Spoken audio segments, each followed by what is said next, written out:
industry group, and it was wonderful. Really stunning day down by the coast, and just remarkable. The last time I was down doing a story on fishing, I did end up on a fishing boat for 15 hours. Yeah, steady way. That really was steady way. The last three, I didn't feel very well at all. So this time round, I stayed on the quayside, terra firma, concrete beneath my feet, looked at the boats, looked at the lobster. That was as close as we needed to get to for this story. And you never know. In a couple of years' time, when we end up doing another fishing story, we may well end up 30 miles out at sea. This occasion, perfect, just on the shore. Thank you very much. If you want the whole of the rest of the programme, do head to our website, bbc.co.uk/Radio York. There's loads of great stories in there, including the people making mushrooms from ground up coffee, the wastes from cafes and cafetiers. That's there. We'll be looking at what the UK and the US might do with trade and how that might impact on agriculture, and also the RSPB wants us to all go out and count some birds. It's all there on the website, bbc.co.uk/Radio York. If you want any more on me, find me on Twitter at Gareth Barlow. Until next week, enjoy some good food, some good farming, and of course, the good old countryside. This is the BBC. This podcast is supported by advertising outside the UK. BBC Radio York. Hello, you're listening to the Yorkshire Farming Podcast from the BBC with me, Gareth Barlow, and each and every week we go and talk all things food, farming and rural affairs. This week we're heading to one of the UK's national parks. There's two in North Yorkshire, and we're going to the Yorkshire Dales because it's home to the Wensleydale Creamery. That holds 15,000 litres, and basically you pump your milk in there through here, and we'll let the cheese ripen for about an hour and 15 minutes. You'll be making a Wensleydale. We'll be following the process of the milk from the farm, one of the 42 farms that supplies them, right the way through, down the valley, down the length of the country roads, into the creamery just above the market town. And that's where the magic happens. I even got to try some 2-year-old cheese, and remarkable it was too, so we'll have a bit more on that coming up within the podcast. If you ever want to get in touch, then do drop me an email, garethbarlow@bbc.co.uk. That's BARLOW at bbc.co.uk. Or you can find me on Twitter. Just search Gareth Barlow. Yorkshire Farming. Gareth Barlow. BBC Radio York. I'm going to the Yorkshire Dales now to go and talk about a cheese made famous by Wallace and Gromit. Of course you know which one I'm referring to, not Stinking Bishop, but Yorkshire's iconic Wensleydale. It's produced in the heart of the Dales, and the company supplies national retailers such as Waitrose and Booths, as well as supplying cheese all around the world as well. And they're also renowned for working with dairy farmers directly. They currently have 42 supplying the business, and I went and met one of them, Matthew Bell, on his farm near Semawater.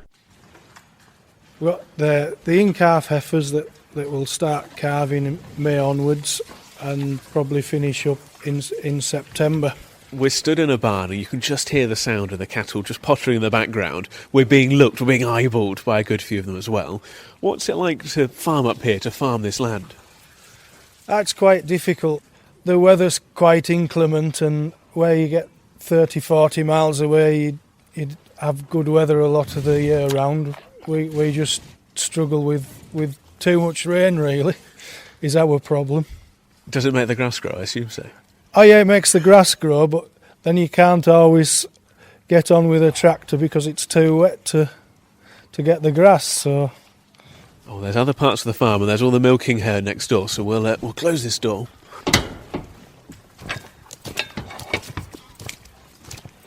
So we're just heading across the yard. Where are we wandering into next?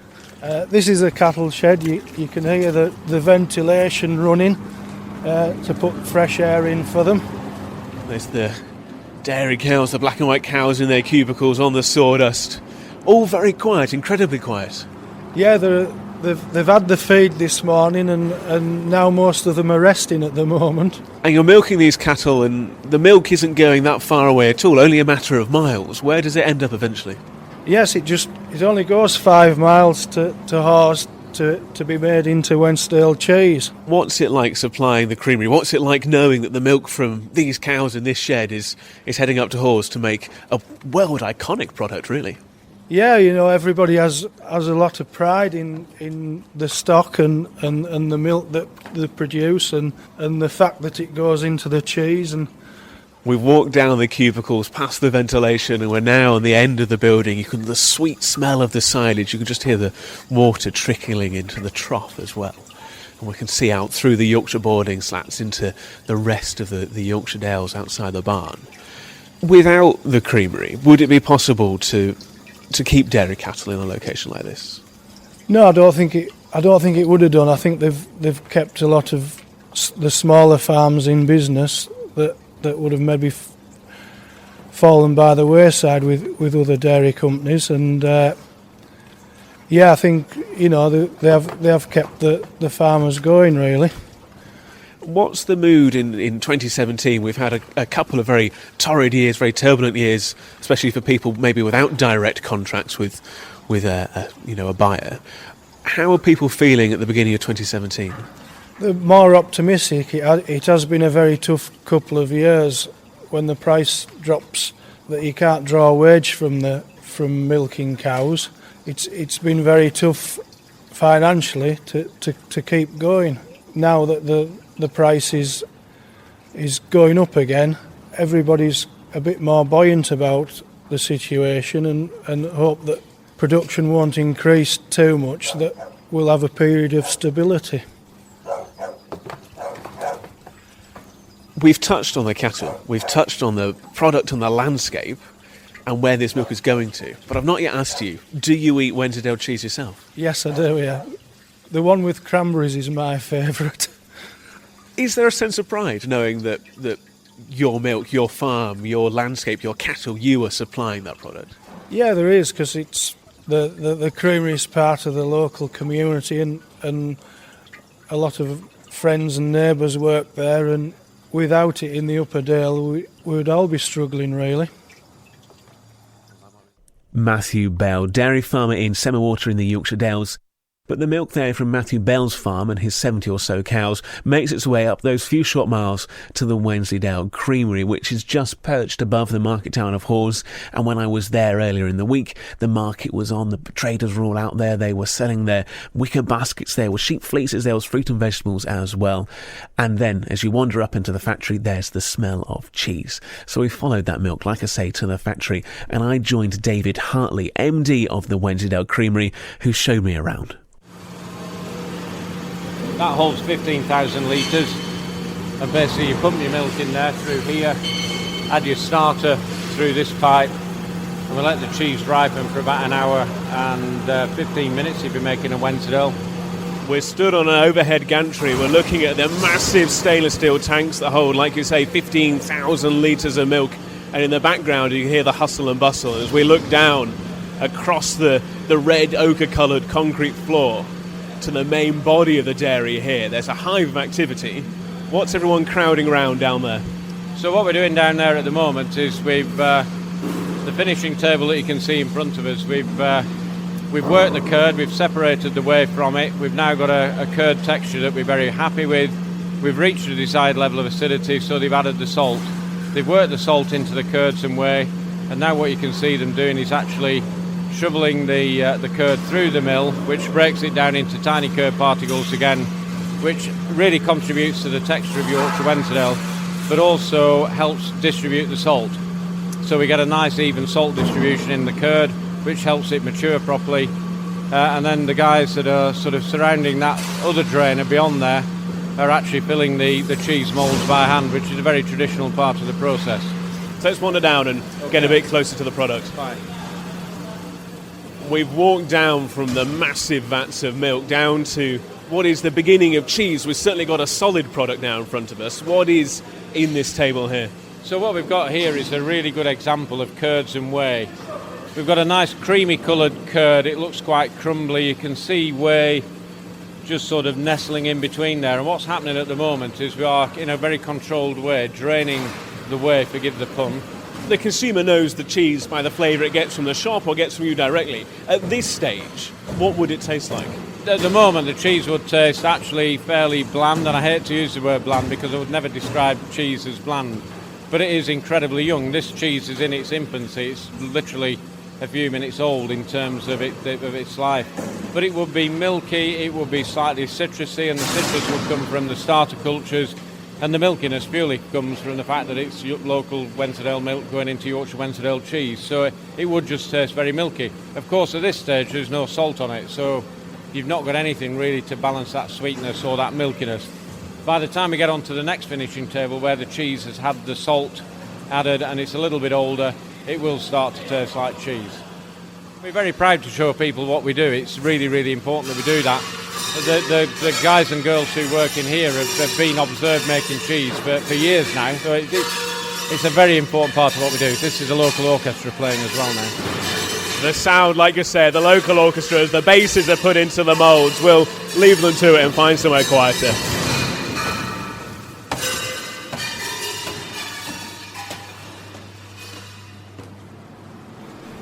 Okay, so we're in our maturing room now, which is where the cheese comes to develop and mature. What we're looking at now are some young blue cheeses which have been made in the dairy. These cheeses that you're looking at were actually made on the 4th of January, this January, so only a couple of weeks old. We can have a taste of some cheese as well if you'd like. That will never say no to that at all. We're in a room very similar to next door as we've crossed across the yard from the dairy to the maturing room. But it's a bit quieter. We've got the racks that are about 6 foot tall and they go down the length of this 60 or 70 foot building. And on top of the blue matting surrounded by the white cloth is the cheese. And you've just been and pressed one. What are you looking for? What do you got your eye on at the moment? Well, these cheeses that we're looking at were actually made on the 14th of December, so they're about a month old. So I would expect these cheeses to be bluing now. These are blue Wensleydale cheeses, so it's always good at about a month old. The cheese is still relatively young for its type, but we should see some blue veining on there, so we can iron the cheese and have a look and see if we've got some. With a stab and a twist, we pull out a plug of cheese. Plug of cheese there on the cheese iron. So we can see there quite clearly that we've got some blue cheese, and then what we're really looking for is the texture. That texture is still relatively firm, but it is still very young cheese. And what happens is the blue mould spores will actually start to break down the texture and it will become a creamy, buttery texture. You've got 42 farmers, you've got almost the landscape of the Yorkshire Dales. There's 230 people working across this site and the other site as well. Is there a sense of responsibility? Massive sense of responsibility, which prevents me from sleeping most nights. But no, there is. There's a massive responsibility. There's responsibility in everything we do in terms of the business decisions that we take on a daily, weekly, annual basis. You know, when we plan our strategy, we've got to think, are we doing right for the business? Are we doing right for the farmers? You've got to, all of these people are stakeholders within the business, and they're all very, very important to us. Taking a look around the Wensleydale Creamery with Managing Director David Hartley. And what a super thing to go and have a look around. And the cheese iron's quite something. It's like I don't know how to describe it, but kind of a corkscrew for cheese, except it's not corkscrew shaped. It's kind of this semicircular cylinder that they push into the side of the rounded cheese and give it a 180 degree twist.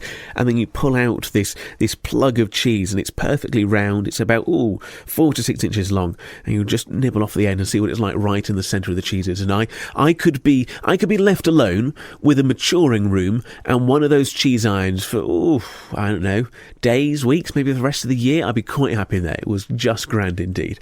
That's it for this week's episode of the podcast. Thank you very much for downloading. If you ever want more, then head to our website bbc.co.uk/Radio York. This is just some of a full hour long programme, so there's plenty more there. This week we looked at butterflies and at bees, whether or not you should go and eat tripe, and also looking at illegal hare coursing around Lincolnshire too. If you want more of that, the website bbc.co.uk/Radio York. If you want more of me, then find me on Twitter, Gareth Barlow. Until next week's episode of the podcast, enjoy some good food, some good countryside, and of course, if you do so, some good old farming. This is the BBC. This podcast is supported by advertising outside the UK. BBC Radio York. Hello, you're listening to the Yorkshire Farming Podcast from the BBC with me, Gareth Barlow. And if you are a regular to the podcast, you know that we dash around the UK looking at food, farming, rural affairs, anything in the great outdoors. On this week's episode of the podcast, we're meeting a happy dairy farmer after a couple of years of really torrid conditions, market conditions for the dairy industry. They're starting to get better and better. This time last year, prices were down more than 25%, and now many dairy farmers around the UK are starting to break even. We'll be meeting one of them. We'll also be heading to the Stockbridge Technology Centre to look at some research around plants, and they're tinkering with plants, having a good old look at what they can do. Maybe not in the way you think. It's all about LED lights and wavelength of light too, allowing them to increase yields and also potentially the quality of crops. More on that coming up as well. And we'll also have the latest on bird flu, the advice of what to do, and also what poultry owners around the UK and North Yorkshire are having to do with their stock too. If you ever want to get in touch with the programme, then do email me, garethbarlow@bbc.co.uk. Yorkshire Farming. Gareth Barlow. BBC Radio York. Since we last spoke, it was confirmed that bird flu has been found in North Yorkshire, and it was a case in Settle, a flock near Settle, 17 birds that have all now been culled, and a 3-kilometre protection zone was put in place around the premises. And poultry farmers and bird keepers are being warned to make sure their livestock is separated from wild birds to ensure that they don't go and get the infection in domestic birds. Well, like I say, that flock near Settle's been culled, and Alistair Gill has this report. This is not an outbreak that's taken place on a farm. In fact, a lot of the farms around here don't even keep hens. This is a small flock of chicken and ducks in somebody's garden. And what I understand has happened, although they don't want to speak to us today, is that 2 of the chickens have died. They've gone to the vets about it, and that's when they've discovered it was H5N8 avian flu. That's the same strain that's been found in 2 other locations in the last month. Public Health England says there's no risk to humans, a message people in Malhamdale are keen to put across. It really only affects poultry, so the Malhamdale is completely open. It's open to walkers, visitors, anybody can pass through. Just don't bring your poultry, don't bring your chickens. For anyone else keeping hens, this news remains awkward though. And they are in the hut here, not very happy, but we were told to keep them in for a month. Just feel sorry for the hens. Yeah, they'd like to be out instead of cooped up in a little hut. Alistair Gill reporting there. And like we say, keepers of any poultry are now required to keep their stock indoors. Well, if you can't do that, then take as many reasonable precautions as you possibly can. So putting up fine netting so wild birds can't fly in, hiding all the food and water inside the coop or away from kind of wildlife sight, maybe putting a cover over the top, a piece of tarpaulin maybe, so that droppings don't fall through. And those requirements are set out by the government's, the UK's chief vet, and they apply to you even if you just have the one lowly hen, much like Radio York's Julia Lewis. So I'm just going to go up and see Eccles and check she's okay. So normally Eccles would be in a run that's about, 12 metres by about 6 metres, I'd say, which is quite big, and it's all grass, and she potters around and seeks out the sun. And she quite likes to go under her hut as well and make mud baths, so she can't do that anymore. So let's go in the big run. See how she's doing this morning. So the hut is maybe about 1 metre by 1 metre, so it's a reasonable size, but to be cooped up in that for quite a few months is not ideal. Morning, Eccles. Hello. You still on your rooster? You want some corn? I'll get some corn out for her. So yeah, Eccles has just celebrated her 11th birthday, which is amazing. Oh, there we are, down off the rooster. Morning, do you want some corn? Here you go.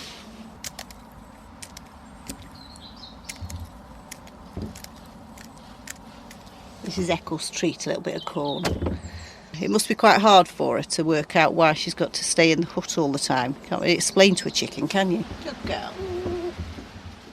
Julia Lewis and the iconic, not lowly, the iconic 11-year-old Eccles. She'll tell me off if you can't speak ill of Eccles. She's an incredible bird. Still laid I think half a dozen eggs last year, if memory serves me right. She's not long had her 11th birthday, and we'll see come the summer if she produces anything else. But if you do own poultry, livestock, waterfowl, and you're worried about bird flu, you're not quite sure of the symptoms and the signs to look out for, what you need to do if you think you might have bird flu or if you suspect it, even in a wild bird, well, we've got the answers for you, because John Fishwick is the Junior Vice President of the British Veterinary Association, and I've been catching up with him, firstly, to find out what the state of play is with regards to bird flu and the UK. Bird flu is a disease that is carried by wild birds and migratory birds, and as the birds have been migrating across Europe, we've had reports of numerous outbreaks of bird flu in mainland Europe. And so we anticipated that the UK was at risk. The first outbreak, which actually seen in the UK, was about 3 weeks ago, where a large commercial farm was infected, and unfortunately all the poultry there had to be slaughtered. Since then, there have been several wild birds have been found dead. There have been 2 cases of backyard poultry which have been infected by wild birds, and they've had to be culled out. What clinical symptoms, what signs should people look out for in their flock that might indicate the presence of bird flu? Well, the interesting thing is that the signs can be very, very variable.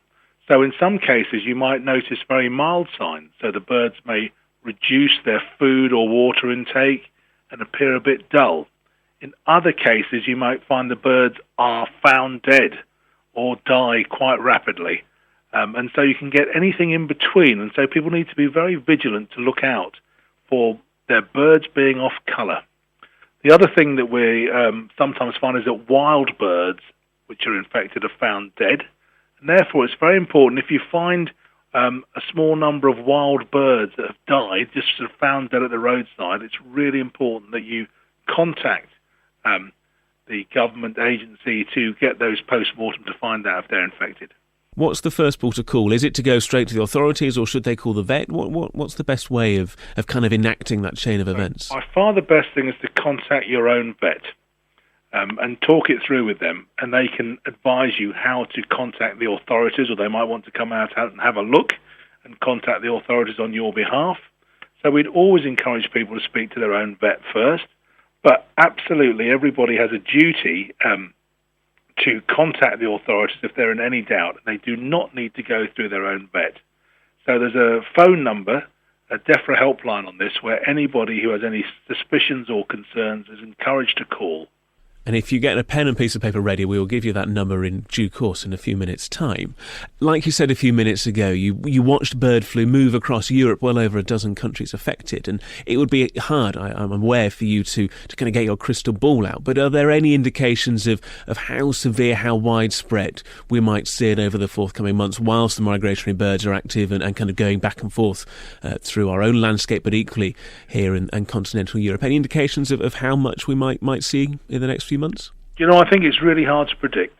What I would say is if people take the precautions that they're being asked to take and are very vigilant, so that if any bird flu signs are seen, they're spotted early and acted on quickly so that the disease doesn't become very, very widespread in birds in this country, that will help to reduce the risk. John Fishwick, Junior Vice President of the British Veterinary Association. Previously on this programme, we've heard from Paul Tompkins, who, during the depth of the dairy crisis, was losing some significant amounts of money. So we're about 12 miles from the centre of York here, although the big open skies kind of fool you. We're stood in front of one of our cow sheds here, and you see they kind of just come over to see what's going on, see something new. I've come to near Melbourne to find out what life is like for dairy farmer Paul Tompkins and his family.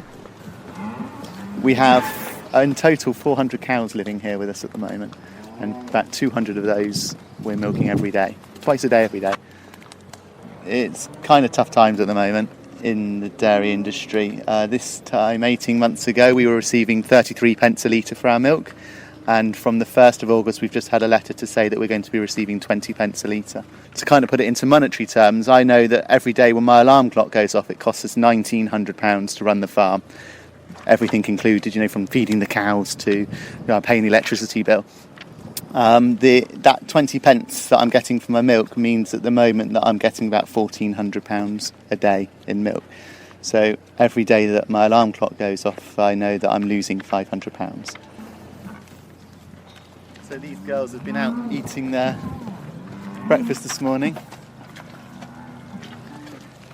in the grass fields around us. They'll just come inside now for some lunch. How long have you been keeping this up for, and how long do you think you can realistically go on for? Yeah, well, we're quite a resilient lot, and I think that's perhaps part of the problem. We've seen a rapid decline in milk prices over the last 12 months.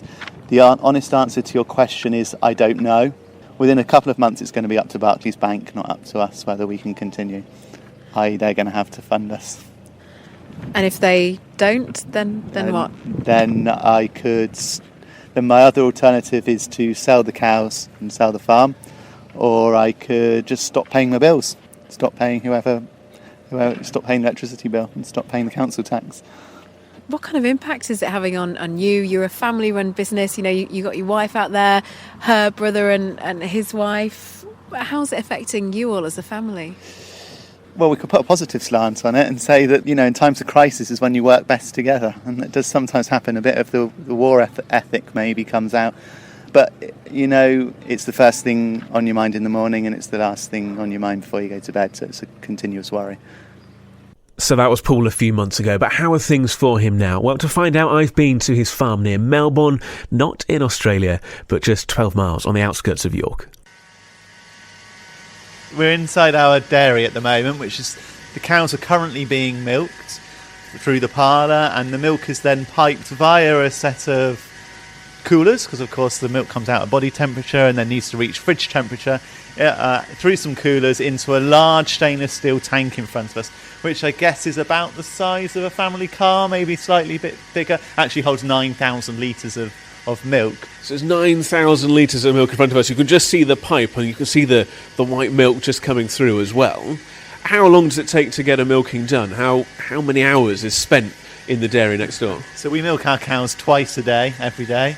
Altogether it takes about 7.5 hours. We've spoken to you when times really were pretty dire and farmers from North Yorkshire were protesting in supermarkets in Harrogate, and you said that you were losing significant amounts of money a day. For the consumer and people listening to the radio, they might have thought, well, the dairy industry seems to have gone quiet. We heard lots and lots about it. We don't hear so much anymore. What is the state of play for your farm and you know, the cows next door? One key factor has changed, is that milk production has fallen significantly. We now produce 10% less milk than we did this time last year, and of course that we can't escape the economics and the markets of good old supply and demand, which is coming back into kilter. We have 10% less milk, which means that the milk that we do have has become more valuable, which, yes, means finally, at last, after 2 years of clawing my way through the lowest downturn in milk prices that we've seen for a generation, I can happily, with a very big smile on my face, say that we are finally selling milk for more than it costs for me to produce it. It's not much more, I'm afraid to say, but I am finally are balancing the books at last. So as we stand here at the moment on the concrete floor with just hear the odd shout to the cows next door, are you making money? Are you in profit? We are, yes, right today. I'm happy to say, but this isn't the case for all dairy farmers across the country, which is of course the problem. We need to bring everyone up to the same standard. And what we really need to do now that the position of strength is coming back to the farm, is that we really need to make sure that we're geared up for the future, so that when we don't go through this same downturn again, or if we do come to experience price volatility again in the future, farmers are so much better informed and able to ride that volatility. How would you describe the past 2 years? I guess the last 2 years have been very testing and demoralising and difficult to get through, but on a positive, we have managed to maintain the one thing that is crucial to dairy farmers day in and day out, and that is the support of the Great British public. And through good times and bad, we seem to that relationship seems to have strengthened in the last 2 years. This more positive place at the beginning of 2017 is born out of less milk. And if you're starting to make a profit, if you're seeing better prices, is the temptation not to then go and go, oh, we'll buy some more cows, we'll produce some more milk, we'll get more money? The whole thing happening again. Absolutely. So this is the one thing that we've got to challenge our industry to have some more joined up thinking to meet supply and demand. Where do you see the farm throughout 2017? Do you see an ever brighter picture as the months roll on? We've not got a crystal ball, and no farmer does, and farming doesn't like to operate in weeks or months. Farming actually works in, a cow that maybe have conceived a calf today, well, that calf won't join my herd for 3 years. So farmers actually work in the long term. So 2017, I hope to be a year of clarity, a bit of the year of when the muddy waters start to clear and we can actually see what the future holds for dairy farming. North Yorkshire dairy farmer Paul Tompkins with a smile on his face. Scientists in Stockbridge Technology Centre are tinkering with plants, and as I alluded at the beginning of the programme, it's quite intriguing, almost otherworldly research. And it's not maybe in the way you think. They're adjusting the light they receive from LEDs to see if they can improve crop yields and also quality. Well, I headed along to see what exactly they're doing, and I joined Agricultural and Horticultural Development Board Knowledge Exchange Manager Gracie Emney and Philip Davies, Project Lead at the Stockbridge Technology Centre.